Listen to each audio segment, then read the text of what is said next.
Министерството за култура соопшти дека на својата веб страница ги објави финалните резултати од годишните конкурси за поддршка на проекти од национален интерес во културата за 2019 година, по спроведеното повторно разгледување на пријавите. По првично објавените резултати, откако беа увидени формални недостатоци во документацијата на дел од пријавите и во согласност со Законот за општа управна постапка на апликантите им се даде можност во соодветен рок да достават дополнителни појаснувања и документација за нив. Исто така беше извршен и детален преглед на бодовите за секоја ставка од конкурсите, а беа одржани и средби со дел од културните оператори, стои во соопштението.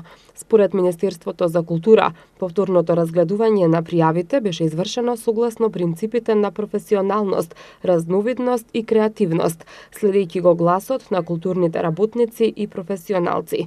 Скопскиот џез фестивал доби 3 милиони динари од Министерството за култура, од побарани 7 милиони 775 илјади динари, откако беа поништени првичните резултати од објавениот конкурс за годишната програма за национален интерес во културата. Откако исто така беше првично одбиен, сега е поддржан и Оффест со 1 милион динари од побарани 6 милиони динари. Младинскиот културен центар ќе добие 150.000 динари од побарани 480.000 динари за фестивалот Здраво млади. Радиото 103 доби 60.000 динари од побарани 977.850 динари за фестивалот 103 генерации, додека Пасворд продукција за Д фестивалот доби 1 милион динари, а побарале 6 милиони динари.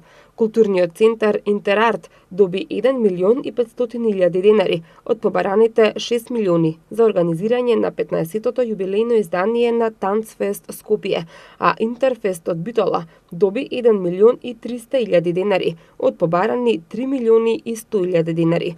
Министерството за култура ќе склучи договор за финансирање проект од национален интерес во културата со субјектите кои се носители на прифатените проекти.